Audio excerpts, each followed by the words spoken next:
How's it going, guys? Had almost a little technical difficulty. OBS decided to be a turd and log on my goddamn computer. What a morning. It's still sore, too. So, no death battle as usual. And if there's any music, I'm most likely going to have to mute the video, because the last one I did ended up getting blocked, and I actually ended up having to do some editing to actually have the music muted in certain sections so that it was actually available to actually watch. So, that's the case. I might put in captions too. I doubt it would really matter too much, but Leon Kennedy versus Frank West. Now, when I thought of Frank West, I was thinking of The Punisher, but apparently this is a different one. This is from Dead Rising. Never played a Dead Rising game, ever. They just weren't really games that wasn't really too attractive. You know, I was thinking of zombie games, I think of Resident Evil, not like survival horror. The only zombie-esque game that I can ever say that I ever played was like Resident Evil 0, Resident Evil 5, and like Call of Duty Zombies. That's about it, you know. So no idea who Frank West is, and I never even bothered watching any of the Dead Rising games. Leon Kennedy, one of the most badass characters of the Resident Evil franchise. I think he appeared his first appearance was in Resident Evil 2, and of course there's the original and then there's the remake. They did a really good job on the Resident Evil 2 remastered version of it, and a lot of people were actually surprised because, you know, when it comes to Resident Evil, everyone's a big fan of the original, so you don't know how the remasters or the reboots are going to turn out to be, and it shocked a lot of people how good it actually was. And I know the remastered version of Resident Evil 3 got a little bit of hate, but not as much as people would have expected it to.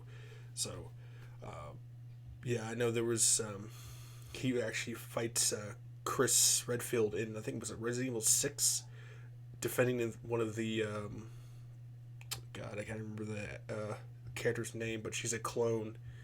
It's a whole complex story. Some of the way that they design Resident Evil games after, say, maybe Resident Evil 3 just doesn't make any sense.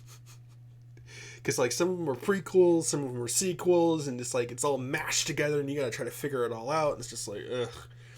And I know everyone hates the Resident Evil movies. I love those movies. They're so good. I may get a lot of hate for it, but I like the Resident Evil movies. But overall, my favorite Resident Evil is Resident Evil 7, Biohazard.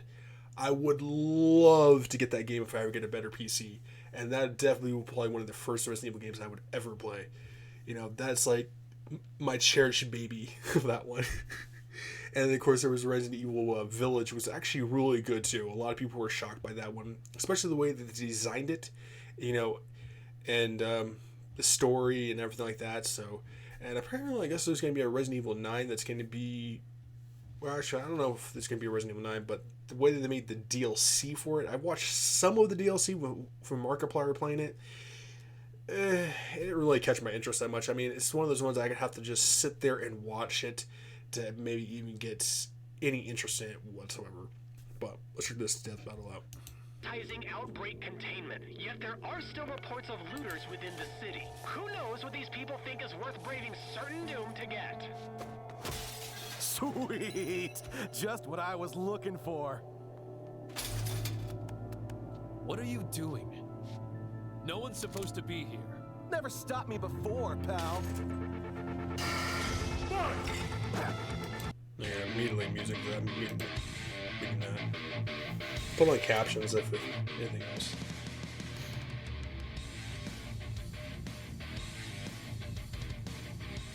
And of course you can try to put down a lower quality. I don't think so. In any case, I'll put my own non-copyright music into the video, so it makes it a lot easier. So it's about that just random dead silence. If I'm going on this, I'm going on Leon Kennedy, just because I know him better than Frank West. So now, if they would have done like Frank West, like from The Punisher, that would have been. I apologize if you're my family background. That would be a little more interesting.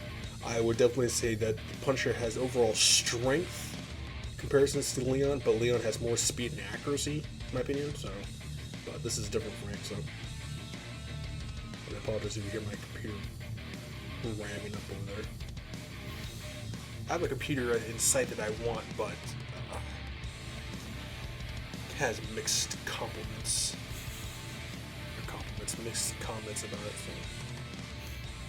Because there's all those like build your own PCs and stuff too, but it's kind of like, yeah, getting kind of careful about it.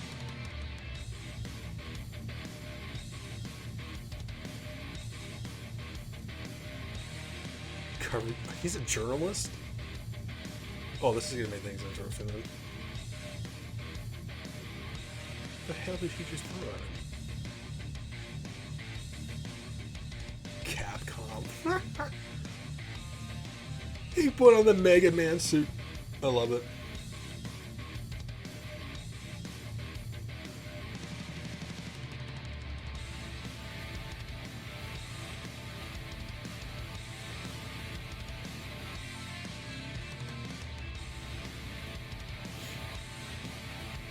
Pretty sure isn't Dead Rising Games PlayStation though? Capcom is Sony though. I think Capcom is their own company, right? Unless Sony bought them out.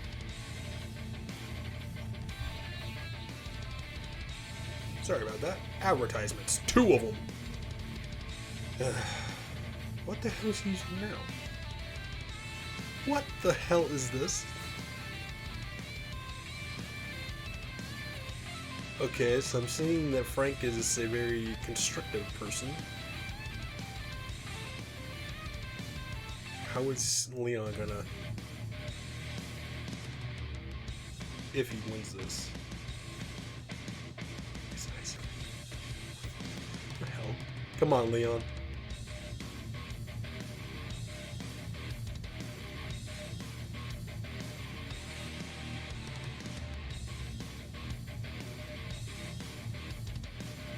Hey, did Leon win? Nice. Tells me Frank won't be coming back from the dead this time. Frank's cheeky strategies and endlessly creative arsenal certainly put up a good fight, but in the end, Leon just had him beat in nearly every other category. Frank was one tough cookie, but Leon's superhuman abilities were just more impressive. Frank's pushed a 2-ton car, right? Yes, which is similar to Leon holding back the shark's 2-ton biting force. But his boulder feat was much more impressive. By comparing the boulder's size to Leon, it appears to have weighed around 9 tons at minimum.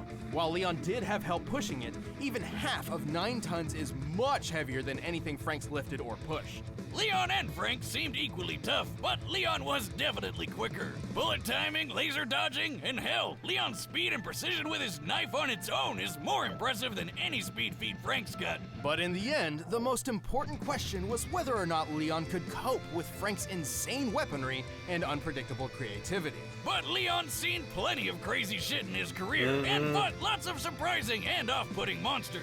His years of formal training and more consistent combat record certainly lent him the experience needed to win.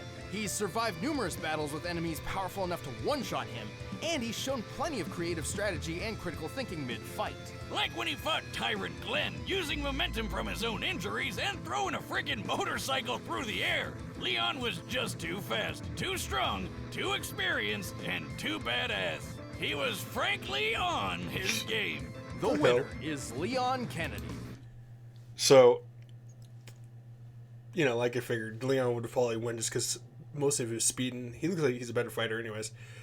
Okay, here's one for you. Do you think that Leon, Chris, and Jill, I can't remember what her actual name is in Resident Evil, do you think those 3 right there could actually take on Mila Jovovic's character in Resident Evil? Leave a comment below.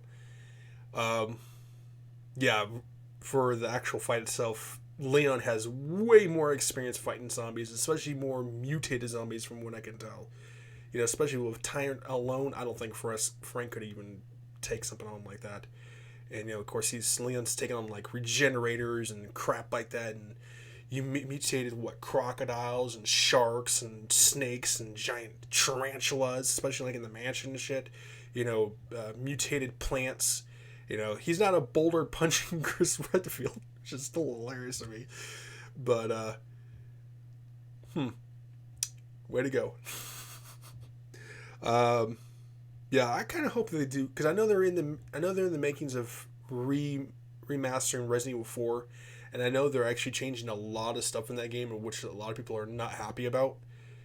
But I hope the Resident Evil 4 actually goes pretty good. You know, when they start introducing, it started getting a little more confusing when they started introducing like the Ouroboros virus and stuff like that, which wasn't like the T virus, you know, which is one of the first ones you'll ever be introduced to, and then they had what was like the G and the C virus or something like that. You know, they started introducing these different type of viruses, and then you had the Ouroboros virus, which I guess, God, I can't remember what his damn name is, was infected by. And then they started to do that, what, Resident Evil 4 or 5? They started introducing the new viruses and stuff like that, so. But if they do make a Resident Evil 9, you know, it's going to be interesting how they're going to pull that off. You know, are they going to go like the Resident Evil 7, Resident Evil 8 way, or are they going to create like a whole new virus that's just going to, you know, dominate the rest? You know, but either way, hope you guys maintain safe, healthy, and sanitize. And make sure you drop a like, thank you for subscribing, and leave a comment below. Were you a big fan of the Resident Evil movies, or did you just prefer the games? Make sure to check those comments out. See you guys.